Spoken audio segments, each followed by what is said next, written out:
Hi అండి, ఇది ఒక awareness video.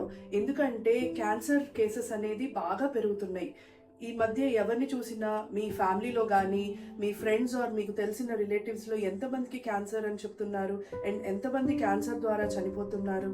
And more over ఇవన్నీ ఒక ఎత్తు అయితే cervical cancer. So cervical cancer అనేది మన ఇండియాలో సెకండ్ మోస్ట్ కామన్ క్యాన్సర్.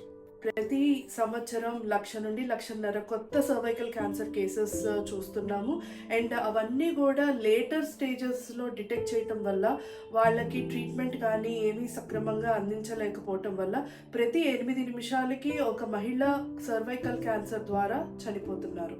ఇవన్నీ కూడా ఎందుకు చెప్తున్నాను అంటే ప్యాప్స్మియర్ అనేది ఒక చిన్న స్క్రీనింగ్ టెస్ట్ చేయించుకోవటం వల్ల సర్వైకల్ క్యాన్సర్ రాకముందే డిటెక్ట్ చేసుకొని దాని ద్వారా మనం ట్రీట్మెంట్ ఎర్లీగా తీసుకున్నప్పుడు ఏంటంటే ఈ సర్వైకల్ క్యాన్సర్ ట్రీట్ చేసుకొని డెత్ రేట్ అయితే తగ్గించుకోవచ్చు. ఎన్ని అవేర్నెస్ వీడియోస్ చేసినా, ఎంతమంది ఎన్ని రకాలుగా చెప్పినా ఇంకా చాలా మంది ఆడవాళ్ళని మేము ఓపీలో వచ్చినప్పుడు మీరు ప్యాప్స్మియర్ చేయించుకున్నారా అని అడిగితే అసలు ప్యాప్స్మియర్ అంటే ఏంటి అని అడుగుతున్నారు. ప్యాప్స్మియర్ అనేది చాలా సింపుల్ స్క్రీనింగ్ టెస్ట్. ప్రతి 3 నుండి 5 సంవత్సరాలకు ఒకసారి చేయించుకోవాలి.